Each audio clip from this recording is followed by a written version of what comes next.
We will talk today about direct self-tuning control. I will show you an approach that is very efficient in the sense that you do parameter estimation of the controlled plant with poorly known properties. However, what you actually do, you estimate directly parameters of the controller and filter. So parameters of the control process itself are not explicitly present in the system that we will be building. Let's assume that this is a z-domain transfer function of the controlled plant. I have n minus 1 order for the numerator and nth order for the denominator. And I also will be considering polynomial np, that is polynomial numerator, and polynomial dp as the polynomial denominator of the system. And of course, they are both polynomials of z, where z is the z-domain variable.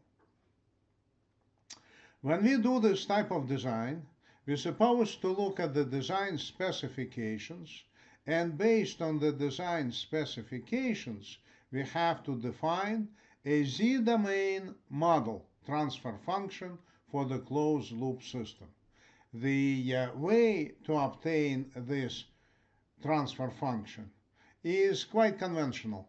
You have to look at the design specifications, you have to come up with dominant poles and non-dominant poles, you have to get a S-domain transfer function, desired transfer function for the closed loop system, and then you have to convert it into the Z-domain. And we will talk about this when we will consider numerical example. And again, for the model transfer function, we will have numerator of the model and denominator of the model represented by polynomials. For simplicity, we will assume that the controlled plant does not have bad zeros, which means it's a z-domain problem, it's a z-domain definition. So we will assume that the transfer function g of z does not have any roots, any zeros outside the unit circle, or roots of the polynomial np. They are all located within the unit circle in the complex plane. And if this is the case, we should be able to take full advantage of the pole zero cancellation, and this results in this particular configuration of the control system.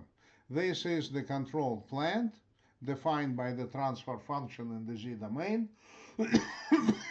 It has this polynomial numerator and polynomial denominator. This is the feedback controller, and it has the polynomial numerator and polynomial denominator. By the way, this polynomial denominator is supposed to be the numerator of the control, excuse me, of the control plant. And this is the filter. The filter also has very common definition. It has polynomial numerator and polynomial denominator, and polynomial numerator of the filter is nothing but polynomial numerator of the model. And polynomial denominator of the filter is the same as the polynomial denominator of the controller, which actually is the polynomial numerator of the controlled plant. The design techniques are known to you from second controls class, modern control systems. Based on the design procedures that you're supposed to know, you should be able to compute the polynomial numerator of the feedback controller and polynomial numerator of the filter in the reference channel, And then, since you know the polynomial numerator of the plant, your problem is solved. You know, our situation is more realistic and less optimistic because we're assuming that properties of the control plant are unknown to us, and therefore we cannot utilize the traditional design technique that you know from the second controls class. If you will take a look at this drawing, you should be able to recognize that the reference is the reference signal represented by a variable r, and u is the control effort. And you also know that polynomial numerator of the filter is equal to the order of the controlled plant minus 1.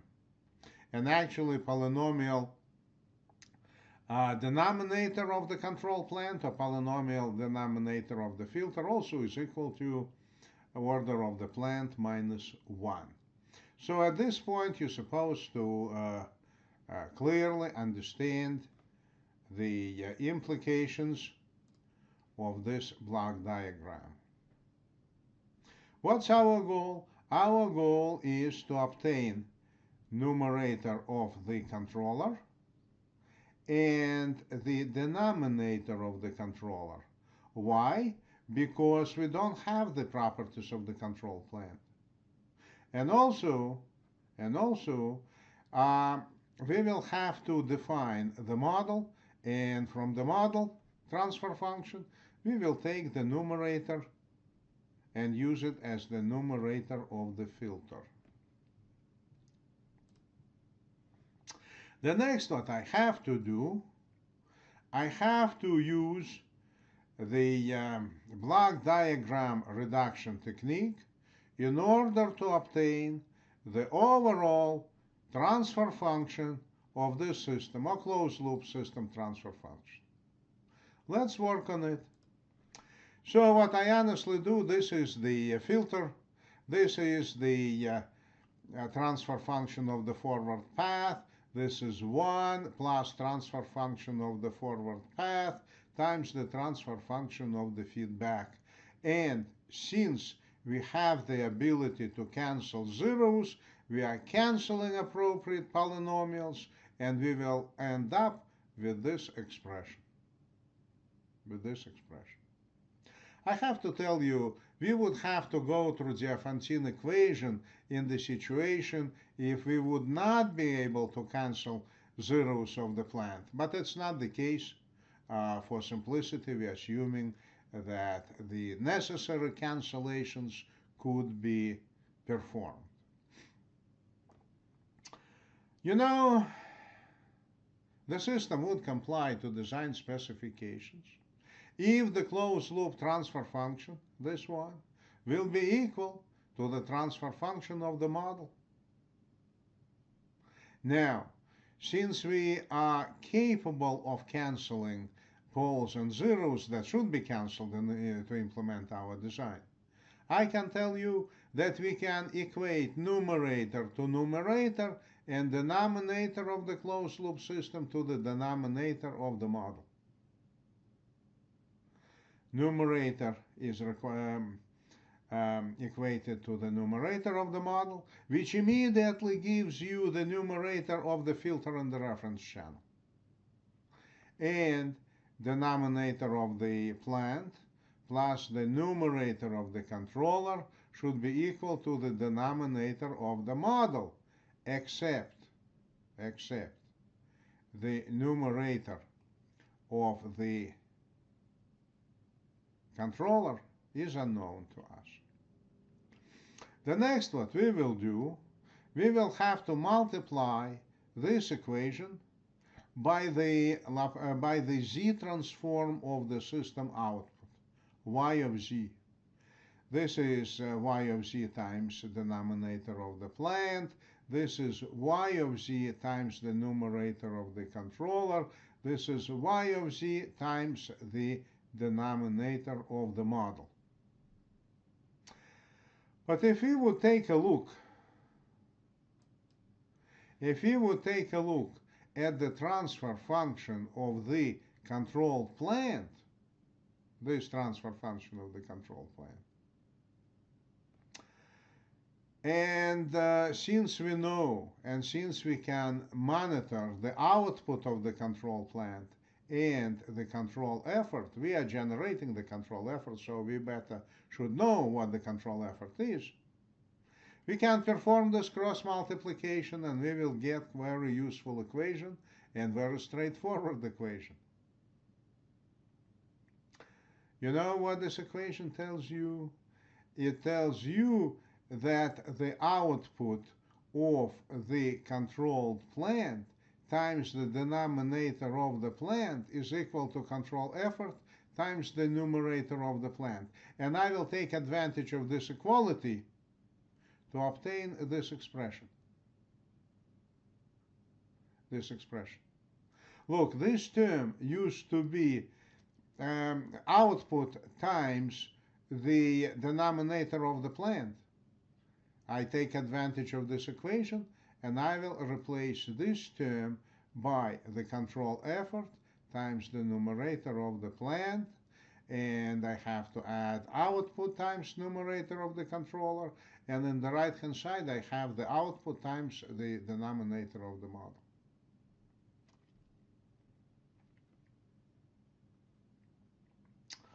So far so good. Now I will divide left-hand side and right-hand side of this expression by the denominator, polynomial denominator of the model. And this is what I will get. Okay? In the left-hand side, I have control effort times 1 over this polynomial times this transfer function. This is just a transfer function, some transfer function. And this is another polynomial.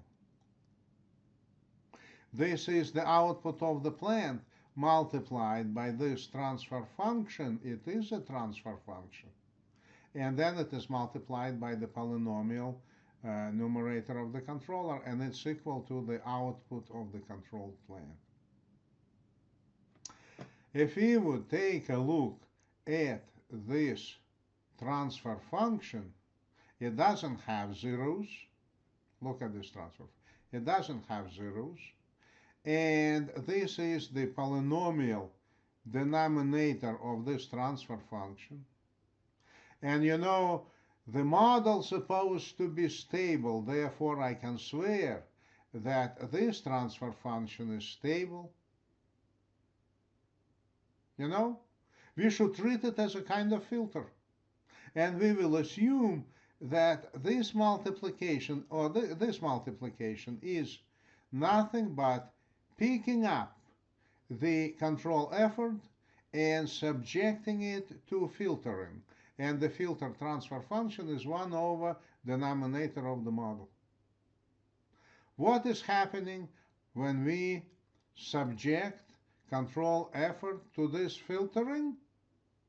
I will get a new signal. I will call it U new. U, because I want you to remember that this is nothing but filtered control effort, and I use new superscript to remind you that we subjected this control effort to filtering. And exactly the same thing I do to the output of the control plant. I filter it. And the filter transfer function is exactly the same. It is 1 divided by the denominator of the model. It's not a big deal, but now I will get this equation. Look at this equation very carefully. This is a new signal. It's effectively control effort subjected to filtering. This is a polynomial with respect to z. It has z in the power of n minus 1, z in the power of n minus 2, z in the power of 0 eventually. This is a signal, or z domain of a signal. The signal was obtained by filtering the output of the plant. But this is a polynomial, and the order of this polynomial is equal to the order of the control plant minus 1. And because of this, it has z in the power of n minus 1, z in the power of n minus 2, and eventually z in the power of 0. What's this? This is the output that we, or the z transform of the output that we monitor in the output of the control plant. Can we convert this z-domain equation into a difference equation?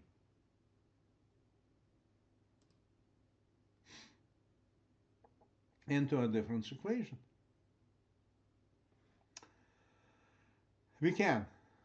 And if we would convert this equation into a difference equation, we should be able to obtain unknown coefficients of polynomial NC, numerator of the controller. We should be able to obtain unknown coefficients of the polynomial GC, denominator of the controller. We will have everything to build our control system. How would we obtain these coefficients? Well, by utilizing numerous observations of variables u nu and y nu and variable y. Let's see how this will be done in a more realistic setting. I want to avoid talking about the nth order of the control plant. I will just assume that the control plant is a fourth order plant. And this is the z-domain transfer function of this fourth order plant. And obviously this is the numerator, polynomial numerator, and this is the polynomial denominator of the transfer function of the control plant. Then let's assume that we got through the design specifications, through dominant and non-dominant poles, through S-domain definition of the desired closed-loop system dynamics represented by the transfer function G model, and then we converted this G model into the Z-domain, and now we have polynomial numerator and polynomial denominator for this transfer function G model of Z. The next what we will do, we will define the numerator for the filter. But you understand that the numerator of the filter is supposed to be equal to the polynomial numerator of the model. We got this result earlier. We have this result earlier. You know, numerator of the filter is equal to the numerator of the model. And since model is defined based on design specs, you can realize that the numerator of the filter is also available to us. We have it. We don't have to worry about it. The next, we have to subject the control effort to filtering. And you know, for the this is the transfer function for the filter. It's equal to 1 divided by the denominator of the model. You know, we can always divide numerator and denominator by z in the power of minus 4 highest power of z. And we will get this expression for transfer function. And if this is the case, then we should be able to obtain the following equation in the z-domain.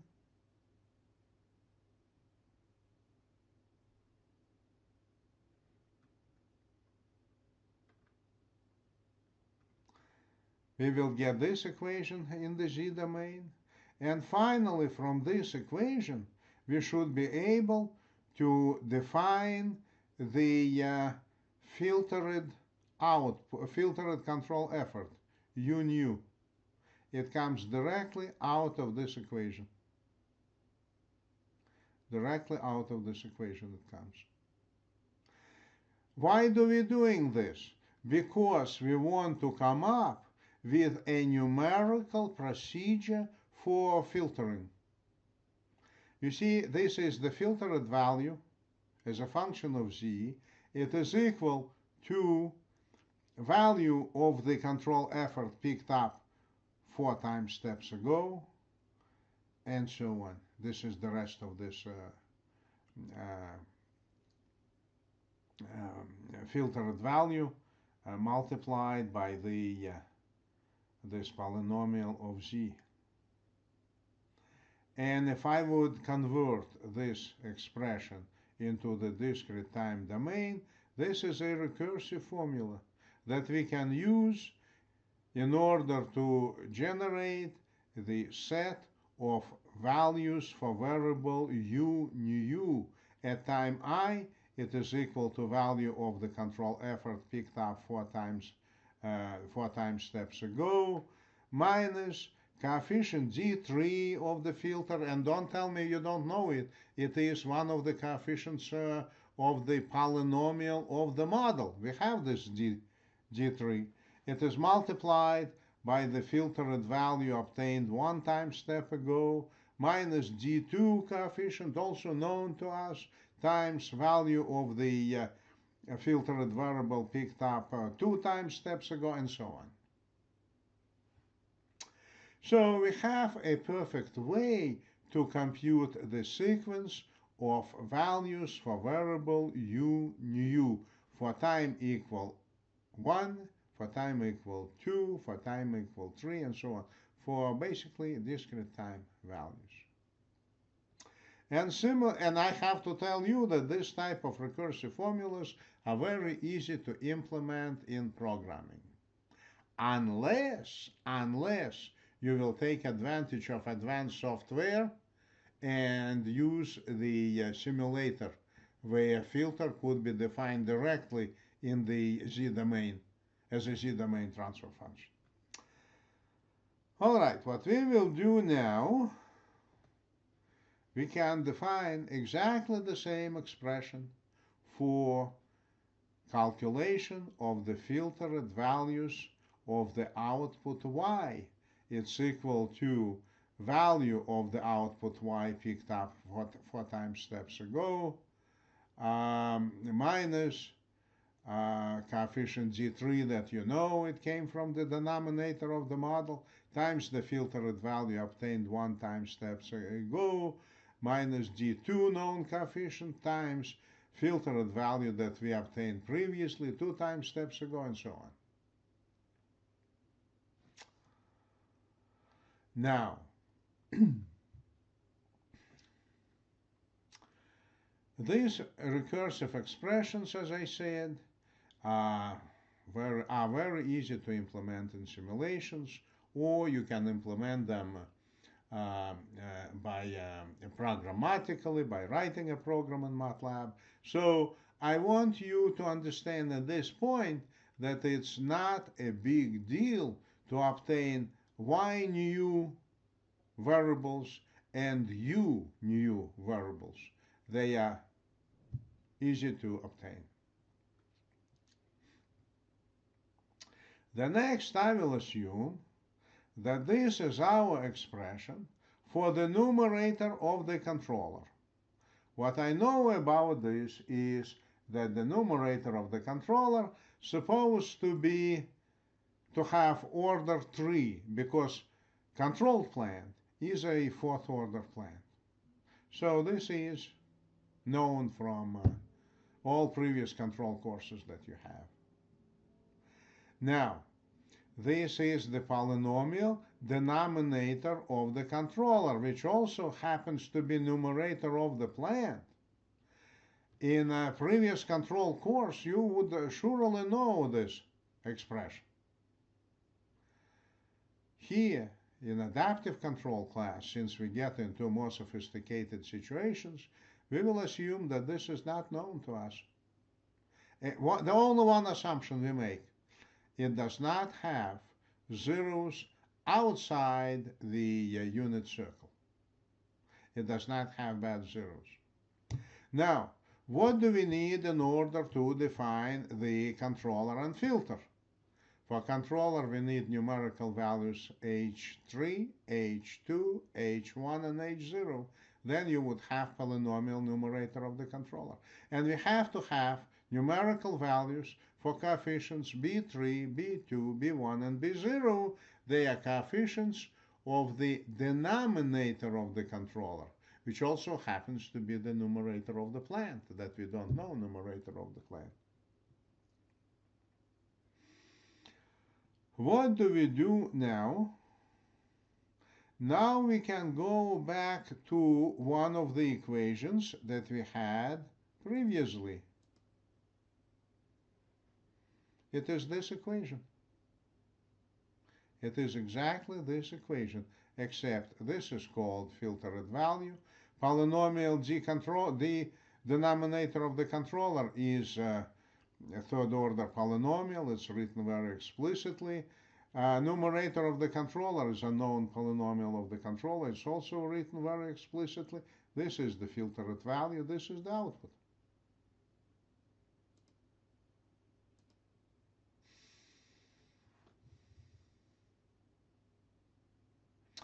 You know, this is the domain equation that is not easy to deal with. But if I would divide left-hand side and right-hand side by z cubed, I'm getting a very manageable result that could be very conveniently converted into a difference equation. And what I'm doing now, I know that multiplying by z implies a shift by one time step. Multiplying by z in the power of -1 is a shift by one time step. Multiplying by z in the power of -2 is a delay by 2 time steps, delay by 3 time steps, and so on. And now I have this equation written in front of you. And I want you to realize that u nu is known for virtually every I value, for every value of the discrete time step. This is u nu delayed, but it's also known for every value of the time step. This is u nu delayed by 2 time steps, but it's still known to us. It comes from the same sequence of u nu values. This is u nu value delayed by 3 time steps. And again, we can pick it up if we have a continuous flow of u nu values. The same is true about y nu. Y nu shifted by 1 time step. Y nu shifted by 2 time steps. Y nu shifted by 3 time steps. And what's this? It sits in the right-hand side of the expression, of the equation. This is the value of the output, unfiltered, but shifted by 3 time steps. And it looks like I have a linear expression where B3 is unknown, B2 is unknown, B1 is unknown, B0 is unknown, H3 is unknown, H2 is unknown, H1 is unknown, and H0 is also unknown to us. Does it remind you least square method situation when we evaluated estimated coefficients of a linear model using observations, using measurement data? I think so. And therefore, in order to map our situation directly to the traditional least square method estimation problem, we will introduce x1, and we will introduce x2, and we will introduce x3, and we will introduce x4, x5, 6, 7, and 8 as the input variables. and the output variable, I will call it W, it will be equal to delayed by 3 time steps value of the output of the control plan. It's a very familiar situation to all of us. Now, I can arrange unknown coefficients B3, B2, B1, B0, H3, H2, H1, and H0 into a vector of unknown parameters. For the purpose of parameter estimation, I can introduce vector A that has these components. Obviously, this is A transposed because vector is supposed to be a column. This is vector of input variables transposed. And what we have to do now is to run least square method estimation, but we can do better than that. To save time, we will be running not least square method, but recursive least square method procedure. Now, what would we get by running the RLSM procedure? We will be getting estimates of parameters of the denominator of the controller and parameters of the numerator of the controller. And obviously, parameters of the denominator of the controller we will use for the denominator of the filter. This is what the diagram that explains the principle of operation of the direct self-tuning procedure. First of all, look, we have this control plant represented by the domain transfer function. Look, we have the control loop, the feedback controller, and we have filter in the reference channel. And let's assume that our system is operational, so we have some reference applied. But if reference is applied, we have the, and if output is of the plant is available, we generate this feedback, we subtract this signal from the output of the filter in the reference channel, and we have the control effort. But if we have the control effort, we pick it up and filter it, and getting variable U new. And since we have the output of the plant, we pick it up and filter it, and we have variable Y new. And this is the RLSM procedure that will take U new delayed by 1 step, U new delayed by 2 steps, U new delayed by 3 steps, Y new delayed by 2 steps, and so on. And also the output Y. And I think it will be delayed by 3 steps, actually.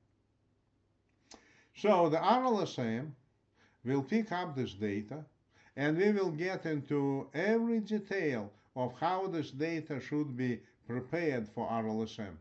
Because RLSM wants this vector, and RLSM will be computing this vector of parameters.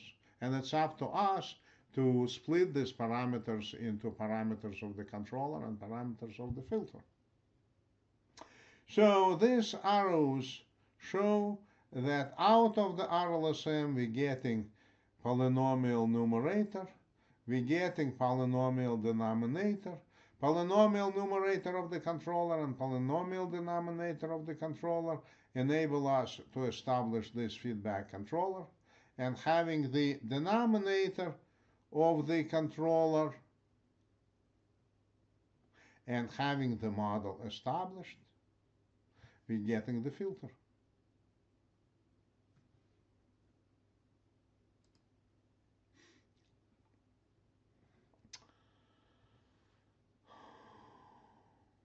I want to tell you this. Our approach does not allow you to evaluate properties of the control plant explicitly. When we do explicit self-tuning, we're getting parameters of the transfer function of the control plant, and you understand that having parameters of the transfer functions of the control plant is very useful if you want to detect various failures, incipient failures, battlefield failures in the operation of the control plant. However, if we just do the explicit self-tuning, we do some unnecessary things. We have to get involved into the redesign of the controller that probably takes some time away.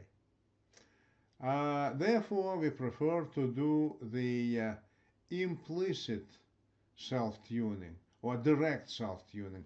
Explicitly, we're not getting properties of the control plant evaluated, but our efforts are directly aimed at the obtaining the controller and the filter. I also have to tell you that the RLSM that we use here is supposed to have exponential forgetting built in, because in many cases we're dealing with very advanced technology that is being controlled. And for this advanced technology, we have very good characteristics, very well established transfer functions, parameters, properties, and so on. However, the entire need in self-tuning control is due to the fact that a real high-level technological system deteriorates with time.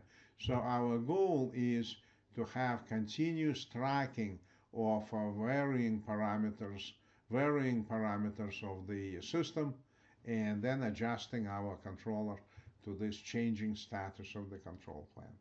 The best what I can do now is to discuss with you a numerical example. And in this numerical example, I will give you all information that you need in order to successfully complete your take-home project. First of all, I specified a particular fourth-order controlled plant. I am assuming that the properties, the transfer function of this control plant is unknown or partially unknown. However, I took the device into the lab, applied unit step, and I have this characteristic of this fourth-order control plant. Now, I still cannot survive with the transfer function of the control plant, which is the true transfer function, because I need it for simulations. The true transfer function block will be used to generate the input-output data. We will be applying control effort to the system. So I guess we have to come up with a transfer function. And I came up with this transfer function. And I can assure you that it does not have right-hand side zeros. It's an S-domain transfer function. And as a matter of fact, this is the transfer function for which I have this step response, except I will pretend that I know only the order of this transfer function and nothing else.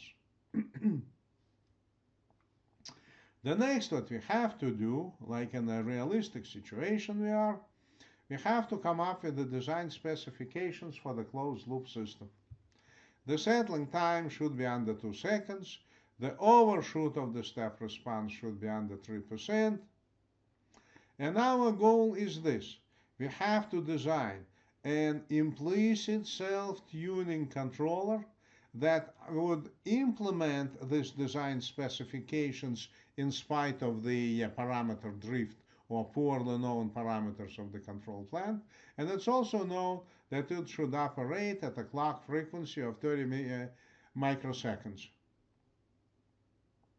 which means that the time step is 0.03 of a second.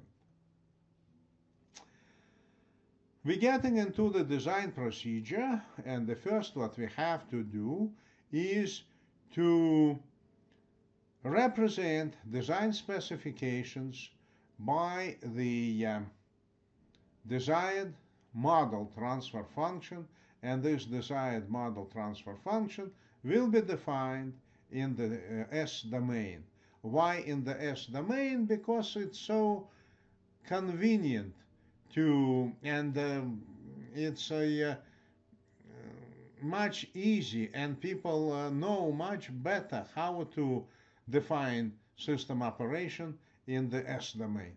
There is nothing wrong about starting from the S domain model. And I have this S domain model. You may realize that if I would take replace S by 0 in a model like this, this model, the transfer function for S equal to 0 must be equal to 1. It's one of the design. Well, this is how we would satisfy the steady state errors in the system. So steady state error requirements in the system. So one way or another, this is the model transfer function defined in the S domain. You can see that -2 is the dominant pole, -10, -12, and -8 are non-dominant poles. So we expect our system closed loop to act as a first order system effectively. And then I took this transfer function and I used the software tool and I convert this convenient S-domain transfer function into a very inconvenient Z-domain transfer function of the model. And you know, it is quite inconvenient transfer function. First of all, in the Z-domain, we should be able to split hairs. We have to have very high accuracy. We need something like 6 digits after decimal point. Otherwise, you know, the Z-domain expressions are very sensitive. So we have to keep very good accuracy for this expression. That's number one. Number two, please realize in the S domain we do not have zeros, but we have plenty zeros in the Z domain. So it's not that much fun. Well, I have to tell you that the conversion was performed for a zero order hold option, and when you perform this type of conversion, you have to specify the time step, and I specified to be 0.03 of a second, consistent with the clock frequency of 30 microseconds. When I have this model, I simulated step response in this model, and I realized that first of all it converges to value of 1. Then the settling time of 2 seconds is satisfied. The overshoot is surely under 3%. It's a good model.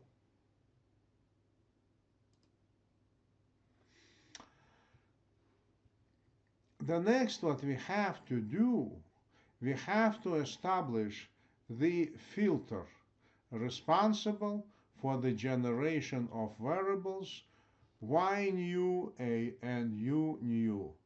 This filter has the following transfer function: 1 in the numerator, and in the denominator you have the characteristic polynomial of the model. So if you would compare this expression with the expression for the model, you will realize that indeed the denominator of the filter is the same as the denominator of the model.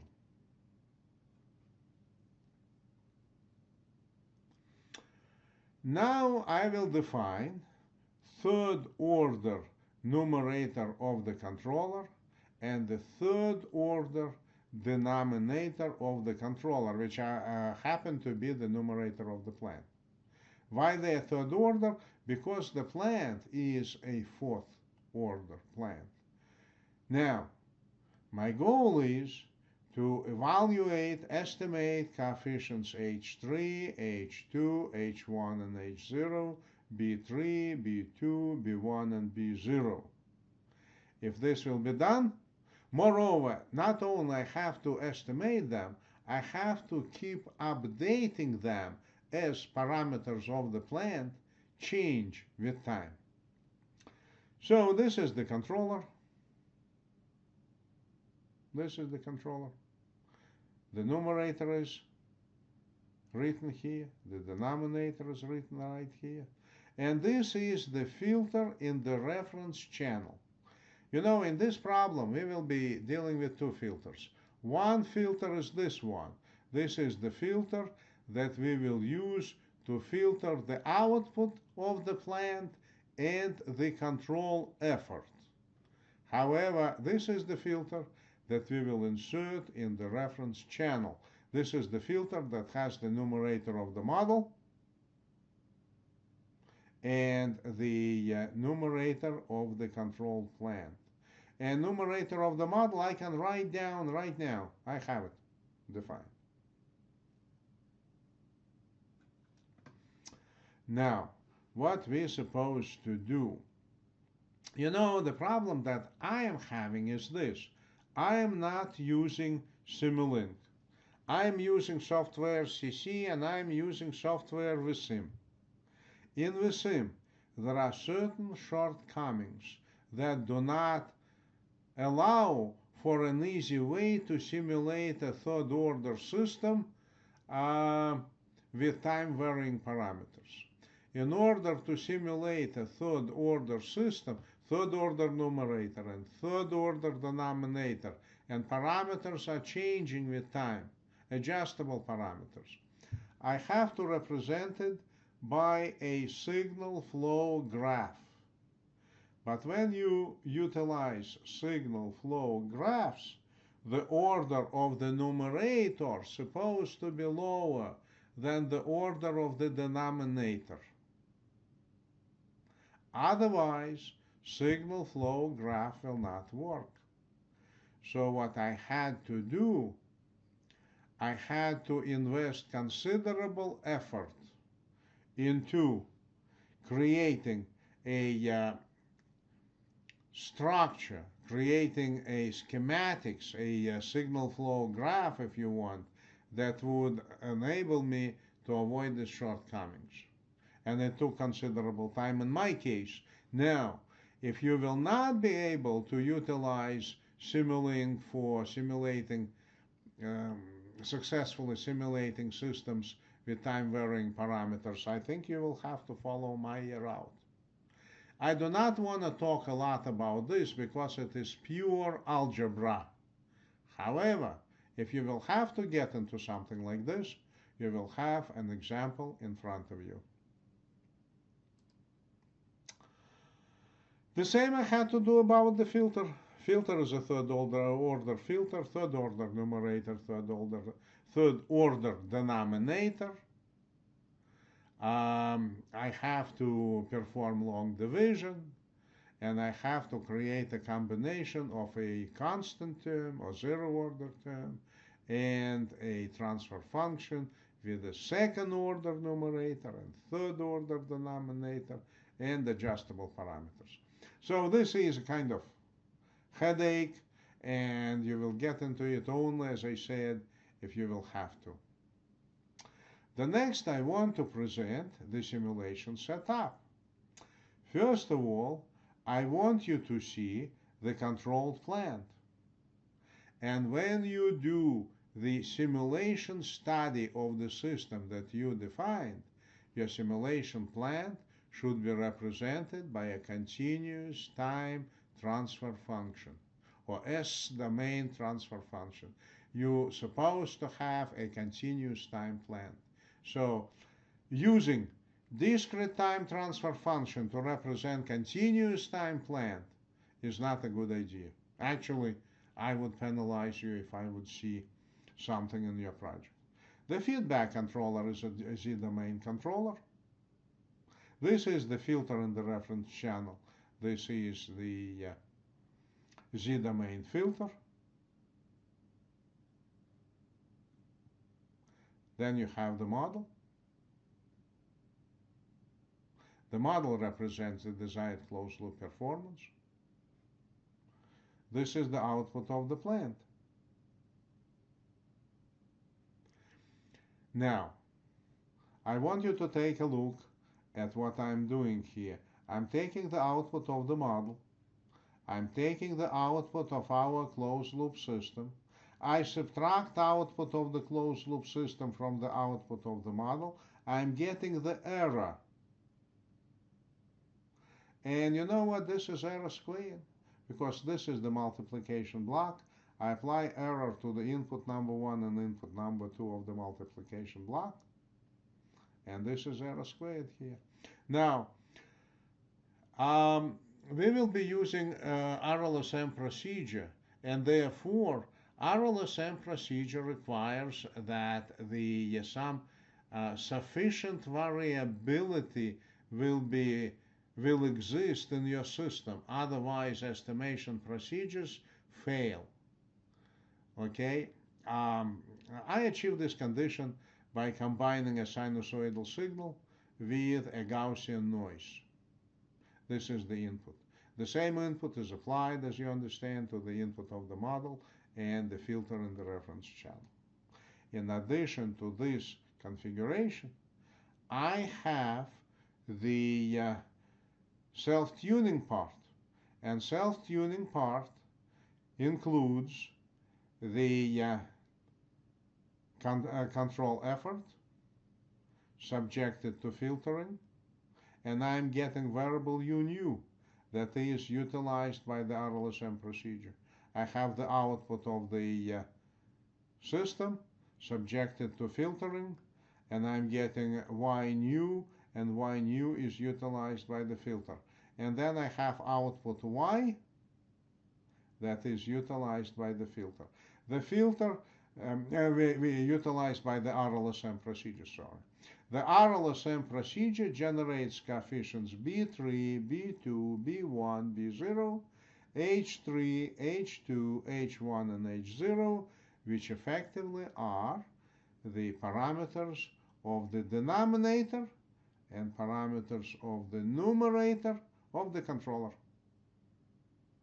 The true control plant in my simulation setup is represented by an S-domain transfer function. The model.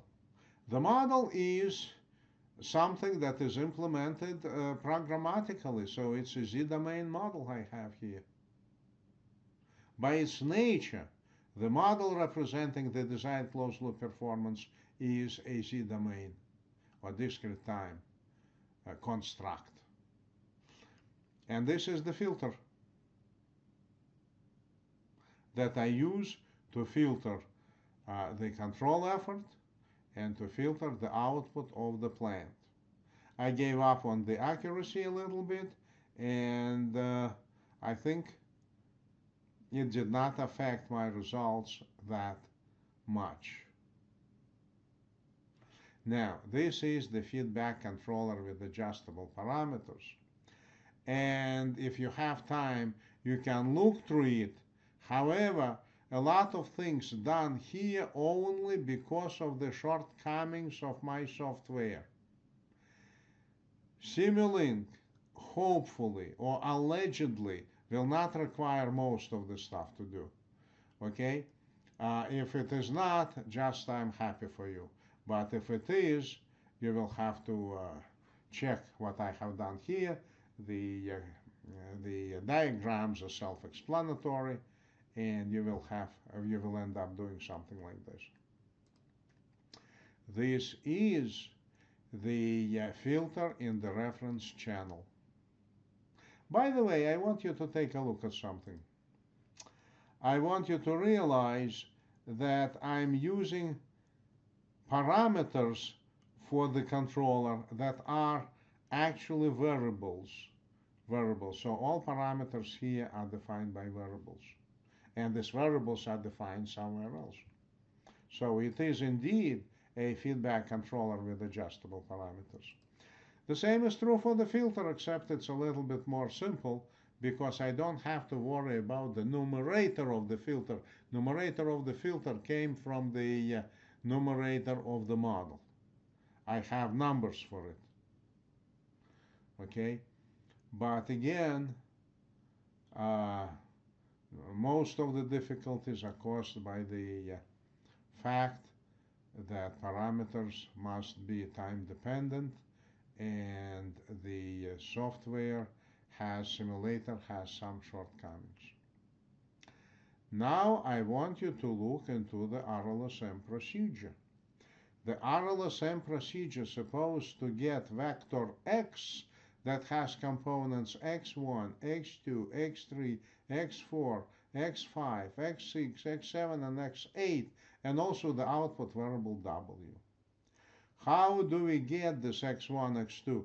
Look, this is the, take a look what we apply to the input of RLSM.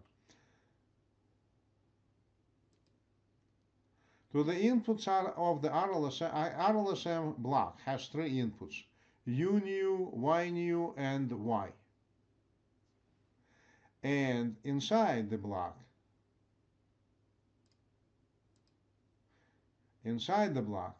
I take U new, and it's equal to x1. I delay it by 1 time step, and it's equal to x2. I delay it by 2 time steps, and it is x3. I delay it by 3 time steps, and this is x4. Take a look at these delays. They are represented as z in the power of minus 1 and z times z in the power of minus 1 times z in the power of minus 1. So effectively, I'm using z-domain transfer functions. Exactly the same thing I'm doing here. This is x5. This is output y probably equal to x5. Y filtered equal to x5. I delayed by 1 time step. I'm getting x6. Delayed by 1 time step. I'm getting x7 and so on. Now for the output y, I take the output of the control plan, unfiltered, and I delay it immediately by 3 time steps by applying it to the block 1 over z cubed. Now, the next I should have shown you the inside of this RLSM iteration. The RLSM iteration was written by me in Fortran, and it's a code, and I kind of don't feel like showing this code to you because you're not going to program in Fortran RLSM. However, this is something very important for our course. The Simulink software has its RLSM procedure. It has a special RLSM facility, and as a part of learning adaptive control, I insist that you learn how to use this RLSM facility in the Simulink. Now, Min, fortunately, learned it as a student, and he actually did some work as a teaching assistant, and Min is the person who will show you how to use this RLSM procedure. And if Min will not be able, I think Min would do a great job. However, I know there are a couple of more students, my former students, who can help you with the RLSM procedure. What's next? And the next you can see the results. The procedure works as a charm. Okay?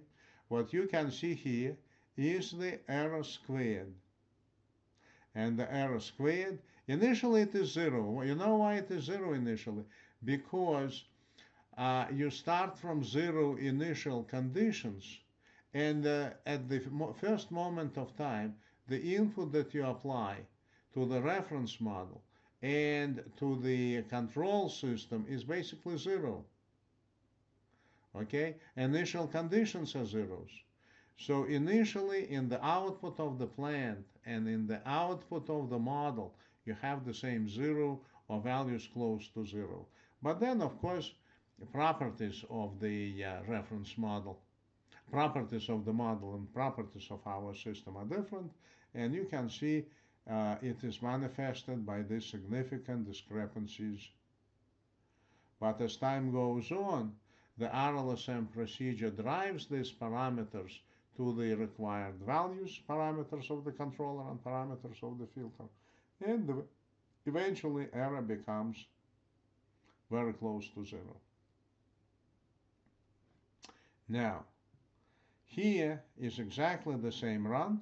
However, the red is the reference model output, and the blue is the output of the system with self-tuning.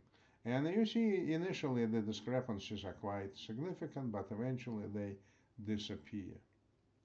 Now I have to tell you that not only I have to, and you have to do this job, you have to sell it to me as much as I'm selling it to you. You see, if I, and when I'm telling you to sell, it means you have to provide a very realistic looking proof that your system really works. You know, if I would apply, and the best way to do it is to drive a reference model and the adjustable system by some kind of signal that has noise and sinusoid. Then the convergence process will be very easy to observe. Because if I would use step as the input, there will be not enough variability for RLSM to work, and I would never be able to get these good-looking results. What's next? This is the end of this lecture number 14. And today you will get your take-home project. The take-home project you will be able to work on until the day of the final exam. There will be no final exam per se, but I will come to class at the final exam time, and I will collect your work. I will grade it as soon as I can. Your homework assignments are supposed to be complete by this time, from 1 to 8. I have your test grades. Test number 1, I will grade your take home, and you will get your green light to have a great summer. All right? And I owe you one more lecture, because in adaptive control, there is always an issue related to gain scheduling. Formally, gain scheduling is not adaptive control, but gain scheduling is used. I am a living witness of using of the fact that gain scheduling was used for control systems for C17. I participated in this project. All right, so it's my responsibility to give you a very good idea how this gain scheduling works. Otherwise, I'm done, and take good care.